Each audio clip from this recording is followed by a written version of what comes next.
Hello మిత్రులారా, నా పేరు అవినాష్. బిగ్ బాస్ తెలుగు 10కి ముందు ప్రేక్షకుల్లో మంచి హైప్ క్రియేట్ చేస్తున్న బిగ్ బాస్ అగ్ని పరీక్ష సీజన్ 2 ఇప్పుడు రోజు రోజుకి మరింత ఇంట్రెస్టింగ్ అయితే మారుతుంది. అయినప్పటికీ కూడా కొత్త రివ్యూవర్స్ వచ్చి అవన్నీ కూడా షేర్ చేసుకుంటున్నా కూడా పెద్దగా ఆదరణ అయితే ఇవ్వడం లేదు. మీ యొక్క సపోర్ట్ అనేది లైక్ ద్వారా తెలియజేయండి. కొత్తగా వచ్చిన వాళ్ళకి మీ యొక్క సపోర్ట్ లైక్ అండ్ సబ్స్క్రైబ్ ద్వారా తెలియజేసినట్లయితే వారు కంటే ఒక మోటివేషన్ అయ్యి మరింతగా ఇంట్రెస్టింగ్గా మీ వరకు అయితే అప్డేట్స్ అండ్ రివ్యూస్ తీసుకొస్తారు. ఇక లేట్ చేయకుండా టాపిక్లోకి వెళ్ళిపోదాం. మరి వీడియోని లైక్ చేయడం మాత్రం మర్చిపోద్దు. అయితే ఇప్పటికే చాలామంది కంటెస్టెంట్లు వివిధ రౌండ్లలో తమ టాలెంట్ని అయితే చూపించుకుంటున్నారు. కొంతమంది అయితే గ్రీన్ కార్డులు సాధించి ముందుకు అలా కొనసాగిస్తుండగా మరికొందరు మాత్రం జడ్జీల నుంచి రెడ్ సిగ్నల్ తీసుకొని బయటకు వెళ్ళాల్సి వచ్చింది. అయితే ఇప్పుడు ఎపిసోడ్ 8కి వచ్చేసరికి టాప్ 15 కోసం పోటీ మరింత గట్టిగా మారిందనమాట. ఈ యొక్క ఎపిసోడ్లో ముఖ్యంగా అమన్, దీపక్, రాజ్ కుమారి తమ పర్ఫార్మెన్స్తో అయితే ఆకట్టుకొని ఫైర్ కార్డులు అయితే గెలుచుకున్నారు. అంటే వీళ్ళు అగ్ని పరీక్షలో తమ స్థానాన్ని మరింత బలంగా అయితే చేసుకున్నారనే చెప్పుకోవాలి. మొదట్లో సాధారణంగా అనిపించినప్పటికీ కూడా ఈ యొక్క పోటీ ఇప్పుడు టాప్ 15 రేస్ దగ్గరికి అయితే వచ్చేసరికి చాలా సీరియస్గా అయితే మారింది. ఇక్కడ అసలు ఇంట్రెస్టింగ్ విషయం ఏంటంటే కనుక బిగ్ బాస్ అగ్ని పరీక్షలో కేవలం మన దగ్గర టాలెంట్ ఉందా లేదా అనేది మాత్రమే చూడటం లేదు. ఇక్కడ మనం గమనించాలి, ఇది స్క్రిప్టెడ్ బేస్ మీద నడుస్తుందేమో అనుకుని చాలామంది కూడా సందేహం పడ్డారు. నేను కూడా దాని మీద క్వశ్చన్ అయితే రేస్ చేశాను. అయితే స్టేజ్ మీద ఎలా మాట్లాడుతున్నారు, ప్రెజెన్స్ ఎలా ఉంది, ఇచ్చిన టాస్క్ని ఎలా హ్యాండిల్ చేస్తున్నారు, అదేవిధంగా ప్రెజర్లో ఎలా రియాక్ట్ అవుతున్నారు. ఇప్పుడు సపోజ్ ఒక మనిషిని ప్రెజర్ పెడుతున్నారు అనుకోండి, చాలామందిగా నాకు షార్ట్ టెంపర్ ఉంది, నేను వెంటనే రియాక్ట్ అయిపోతాను, నాకు చాలా కోపం ఎక్కువ అని కొంతమంది కహానీలు చెప్తారు కదా. అటువంటి వాళ్ళ పరిస్థితి ఆ స్టేజ్ ఎక్కిన తర్వాత ఎలా ఉండబోతుంది, ఇలా ఉంటే హౌస్లోకి వెళ్ళిన తర్వాత వాళ్ళ రియాక్షన్ జెన్యున్గా ఉంటుందా లేదా అని ఇది ఒక చిన్న టెస్ట్ అని కూడా మీరు అనుకోవచ్చు. ఈ పరీక్ష తర్వాత, అందుకే అగ్ని పరీక్ష తర్వాత హౌస్లోకి వెళ్ళిన తర్వాత వాళ్ళ రియాలిటీ ఏంటనేది మనకు అర్థమవుతుంది. ఇలా అన్ని విషయాలను కూడా జడ్జిలు గమనిస్తూ ఉంటారు. అయితే ఒక విషయం, ఒక 2-3 నిమిషాలు నించోబెట్టి అలా స్టేజ్ మీద మాట్లాడినంత మాత్రాన హౌస్లోకి వెళ్ళిన తర్వాత కొన్ని రోజులు ఉండేదానికి చాలా తేడా ఉంది కదా అని మీరు గమనించవచ్చు. ఖచ్చితంగా ఎవరికైనా సందేహం వస్తుంది. కానీ జడ్జెస్ అనేది ఆ కొద్ది నిమిషానికైనా వీలైనంత వరకు కూడా ప్రెజర్ పెట్టడానికి ప్రయత్నం చేస్తారు. మీరు ఆల్రెడీ ఉప్పల బాలుకి సంబంధించిన సిచ్యువేషన్ చూసే ఉంటారు కదా.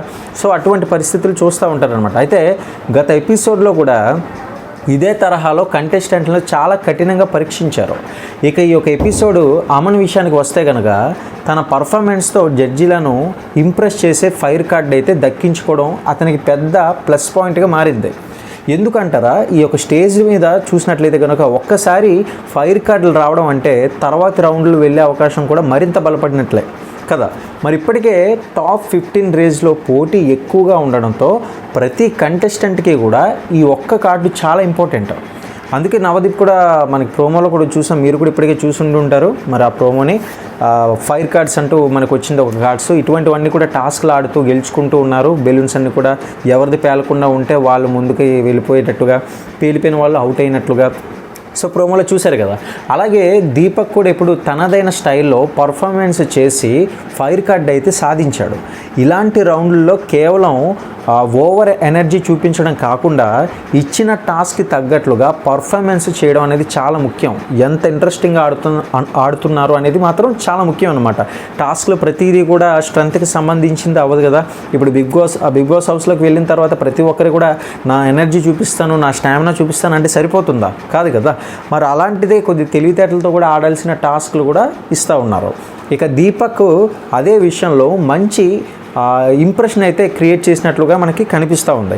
ఇక రాజ్ కుమార్ విషయానికి వచ్చినట్లయితే కనుక ఆమె కూడా ఈ యొక్క ఎపిసోడ్లో తన సత్తా అయితే చూపించి ఫైర్ కార్డ్ అయితే గెలుచుకుంది. మొదటి నుంచి అగ్ని పరీక్షలో కనిపిస్తున్న కంటెస్టెంట్లలో రాజ్ కుమారి పేరు కూడా బాగా వినిపిస్తూనే ఉంది, మీ అందరికీ తెలిసిందే. ఇప్పుడు ఫైర్ కార్డు రావడంతో పాటుగా ఈ యొక్క టాస్క్ 15 రేస్లో తమకు మరింత బలం వచ్చినట్లే అనిపించింది. మనం గమనించాలి. అసలు ఈ సీజన్లో పోటీ ఎలా ఉందంటే కనుక మొదట వేల సంఖ్యలో వచ్చిన అప్లికేషన్స్ నుంచి కంటెస్టెంట్లను షార్ట్ లిస్ట్ చేసి దాదాపు 70 మంది వరకు తీసుకొచ్చారు కదా. అక్కడి నుంచి వివిధ టాస్క్లు సెలక్షన్ రౌండ్లు నిర్వహించి టాప్ 15 వరకు కూడా తీసుకెళ్లే ప్రక్రియ అనేది జరుగుతుంది. ఇక చివరికి ఈ యొక్క టాప్ 15 నుంచి కొంతమందిని బిగ్ బాస్ తెలుగు 10 మెయిన్ హౌస్లోకి అయితే పంపే అవకాశం అయితే ఉంది. ఈ విషయం మనందరికీ తెలిసిందే కదా, మెయిన్ కంటెస్టెంట్స్గా హౌస్లోకి అయితే అలౌ చేస్తారు. అందుకే ఇప్పుడు ప్రతి ఎపిసోడ్లో కూడా వచ్చే ఫైర్ కార్డులు ఏవైతే ఉంటాయో ఈ యొక్క గ్రీన్ సిగ్నల్స్ అనేది చాలా కీలకంగా మారుతున్నాయి. ఒక కంటెస్టెంట్ ఒక ఎపిసోడ్లో బాగా పర్ఫార్మెన్స్ చేస్తే అతని గ్రాఫ్ అనేది ఒక్కసారిగా పెరిగిపోవచ్చు. అదే సమయంలో చిన్న తప్పు చేసినా కూడా జడ్జిల నుంచి రెడ్ సిగ్నల్ కూడా రావచ్చు. అందుకే చాలా జాగ్రత్త పడుతున్నారు. ఇక్కడ మరొక విషయం కూడా మీతో చెప్పుకోవాలి ఫ్రెండ్స్, మరి గమనించాలి. గత సీజన్లో అగ్ని పరీక్ష నుంచి వచ్చిన కంటెస్టెంట్స్ ఉంటారు కదా, ఈ యొక్క కంటెస్టెంట్లో కళ్యాణ్ పడాల విజేతగా నిలవడం, అదేవిధంగా డెమాన్ పవన్ టాప్ 5లో ఉండడం వల్ల ఈసారి అగ్ని పరీక్ష అనేది మరింత ప్రాధాన్యత అయితే వచ్చింది. చాలామంది అప్లికేషన్స్ పెట్టారు. వీలైనంత వరకు కూడా మంచి టాలెంటెడ్ పర్సన్స్ని కూడా మరి ఈ యొక్క అగ్ని పరీక్షలోకి అయితే తీసుకోవడం జరిగింది. అందుకే ఇప్పుడు అగ్ని పరీక్షలో కనిపిస్తున్న ప్రతి కంటెస్టెంట్ని కూడా ప్రేక్షకులు చాలా చాలా జాగ్రత్తగా గమనిస్తున్నారు. ఈ యొక్క సీజన్లో జడ్జిలుగా అభిజిత్, అదేవిధంగా నవదీప్, బిందు, మాధవి ఉండగా మరి శ్రీముఖి హోస్ట్గా చేస్తున్న విషయం తెలిసిందే కదా. మరి ఇప్పటికే కొన్ని ఎపిసోడ్లో జడ్జిల కంటెస్టెంట్లపై మరి చూసినట్లయితే స్ట్రైట్గా ప్రశ్నలు అయితే వేయడం, అదేవిధంగా కనుక నచ్చకపోతే వెంటనే ఈ యొక్క రెడ్ బోర్డ్స్ ఉంటాయి కదా, ఈ యొక్క రెడ్ సిగ్నల్ ఇవ్వడం చేస్తున్నారు అనమాట. మరి అంటే ఈసారి సెలక్షన్స్ ప్రాసెసింగ్ గతంలో కంటే కాస్త కఠినంగానే కనిపిస్తూ ఉంది. మనం చూసాం. మరోవైపు ఈసారి అగ్ని పరీక్ష ప్రాసెస్లో ఆడిషన్స్ ఉన్నాయి కదా, ఈ యొక్క ఆడిషన్స్ ఓటింగ్కి కూడా ప్రాధాన్యం అయితే ఉండొచ్చు అనే సమాచారం ఉంది. అంటే మనం అందరికీ తెలిసిందే కదా, మనం చూస్తూ ఉన్నాం. అంటే జడ్జిల నిర్ణయంతో పాటు ప్రేక్షకుల స్పందన కూడా కొంత ప్రభావం అయితే ఖచ్చితంగా చూపిస్తుంది ఈ యొక్క ఓట్ల ద్వారా. అందుకే ఏ ఒక్కరు కూడా మీకు నచ్చిన కంటెస్టెంట్ ఉన్నారు అనుకోండి, ఓటు వేయడం మర్చిపోవద్దు. ఒక్క ఓటు కూడా చాలా వాల్యూ అనమాట. ఇక్కడ ఎప్పుడైనా మనం గమనిస్తే కొన్ని లక్షల మంది ఓట్స్ అయితే వేస్తూ ఉంటారు. మరి ఆ లక్షల మంది వచ్చిన దాంట్లో 1-2 మిస్ అయినా కూడా కొన్ని సందర్భాల్లో ఆ 2-3 ఓట్లు మిస్ అవ్వడం వల్ల కూడా ఆ కంటెస్టెంట్ వెళ్ళిపోయే అవకాశాలు ఉంటాయి. అందుకోసమే మీకు కనుక ఫేవరెట్ కంటెస్టెంట్ ఎవరనేది కామెంట్ సెక్షన్లో చెప్పండి. అలాగే ఓటు వేయడం కూడా మర్చిపోకండి. ఇక నిజంగా వీలైనంత వరకు కూడా ప్రేక్షకుల్లో ఒక మంచి ఆలోచన అయితే వచ్చింది. ఏంటి అంటే ఈ యొక్క బిగ్ బాస్ హౌస్లోకి వెళ్ళిన తర్వాత మాత్రమే కాకుండా ఈ యొక్క అగ్ని పరీక్షలో కూడా టాస్క్లు పెట్టడం అనేది చాలా ఇంట్రెస్టింగ్గా మారింది. అది చాలా వరకు అందరికీ బాగా నచ్చింది అనమాట. మరోవైపు ఈ యొక్క ప్రాసెసింగ్ అనేది ఆడిషన్స్ ఓటింగ్ పద్ధతిలో ఉండడం వల్ల కూడా చాలా బాగుంది. ఇక జడ్జిల నిర్ణయంతో పాటు ప్రేక్షకుల స్పందన కూడా చాలా అవసరం కాబట్టి చాలా బాగుంది. నిజంగా ఇది అమలైతే సోషల్ మీడియాలో మాత్రం పాపులారిటీ ఉన్న కంటెస్టెంట్లకు అదనపు అడ్వాంటేజ్ వచ్చే అవకాశం కూడా ఉంది. అంటే మొన్న రీసెంట్గా ఉప్పల బాలుని మనకి బయటకు పంపించేశారు, కానీ ఒకవేళ నా ఫ్యాన్స్ వెళ్ళమంటున్నారు అని మనోడు చెప్పుకొస్తున్నాడు కదా, నిజంగా తనకి నిజాయితీగా జెన్యున్గా ఉన్న ఫ్యాన్స్ ఉంటే ఈ యొక్క ఓట్ల ద్వారా తను సెలెక్ట్ అయిన తర్వాత ఈ ఓట్ల ద్వారా ఖచ్చితంగా హౌస్లోకి వెళ్ళే అవకాశాలు చాలా ఎక్కువగా ఉంటాయి. అలాగే ఇన్ఫ్లుయెన్సర్స్ ఉంటారు కదా, సోషల్ మీడియాకి సంబంధించి ప్రమోట్ చేసుకున్న వాళ్ళు, తను ముందుగానే పరిచయం చేసుకున్న వాళ్ళు చాలామంది ఉంటారు. మీరు ఒకేసారి అగ్ని పరీక్షలోకి వచ్చిన వాళ్ళే కాకుండా వాళ్ళకంటూ గుర్తింపు తెచ్చుకున్న వాళ్ళు కూడా, కొంతమంది ఫాలోవర్స్ని పెంచుకున్న వాళ్ళు కూడా చాలామందే ఉండుంటారు. అలాంటి వాళ్ళకి మాత్రం ఈ యొక్క ఓటింగ్ సంబంధించిన పోల్ అనేది సూపర్గా పనిచేస్తుంది. కాబట్టి ఎప్పటికప్పుడు మీరు కమ్యూనిటీ సెక్షన్ కూడా ఫాలో అవ్వండి. ఛానల్కి సంబంధించిన కమ్యూనిటీ సెక్షన్లో వీలైనంత వరకు కూడా ఓటింగ్ పోల్ అనేది పెడుతూ ఉంటాం ట్యాగ్ చేసి. దాంట్లో కూడా మీ యొక్క ఓటింగ్ పోల్ అనేది ఎప్పటికప్పుడు తెలియజేయడానికి ప్రయత్నం చేయండి. ఓకేనా?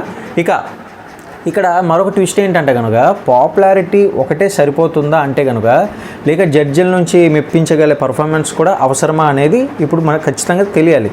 ఏంటి అంటే పాపులారిటీ ఒకటే ఉంటే సరిపోదు. ఖచ్చితంగా ఓటింగ్తో పాటు, ప్రేక్షకుల నుంచి వచ్చే ఓటింగ్లతో పాటు జడ్జిలకు సంబంధించిన ఆ యొక్క తీర్పు ఏదైతే జడ్జిమెంట్ ఉంటుందో అది కూడా చాలా చాలా చాలా ఇంపార్టెంట్. కాబట్టి ఇప్పుడు అగ్ని పరీక్షలో ఇప్పటి వరకు కూడా మనం చూసిన ఎపిసోడ్స్ ఉంటాయి కదా, దీన్ని బట్టి చూస్తే జడ్జిలు కేవలం సోషల్ మీడియా ఫేమ్ను మాత్రమే పట్టించుకోవడం లేదు. ఖచ్చితంగా వాళ్ళు ఎలా మాట్లాడుతున్నారు, ఇందాక చెప్పినట్లుగా ఎలా రియాక్ట్ అవుతారు, ఏదైనా ఒకటి ఇచ్చామంటే ఆ టాస్క్ని ఎలా తీసుకోగలుగుతున్నారు. మొత్తంగా ఎపిసోడ్ 8 విషయానికి వస్తే మాత్రం అమన్, దీపక్, అదేవిధంగా రాజ్ కుమారి ఫైర్ కార్డులు అయితే గెలుచుకోవడం ఈ యొక్క ఎపిసోడ్లో మెయిన్ హైలైట్గా నిలిచిందని చెప్పుకోవాలి. దీనికి సంబంధించి మరికొన్ని వివరాలు కూడా వస్తాయి కాబట్టి దాని అప్డేట్స్ కూడా ఫాలో అవ్వండి. తర్వాత ముందు మరిన్ని అప్డేట్స్ అండ్ లైవ్ హైలైట్స్ కూడా మన ఛానల్ ద్వారా అందజేస్తాము. ఛానల్ ఇప్పుడు ఫ్రీగా సబ్స్క్రైబ్ అవ్వండి. సబ్స్క్రైబ్ చేసుకుని పక్కనే ఉన్న గంట సింబల్ నొక్కి ఆల్ అండ్ నోటిఫికేషన్ మీద ట్యాప్ చేయండి. షేర్ చేయడం మాత్రం మర్చిపోకండి.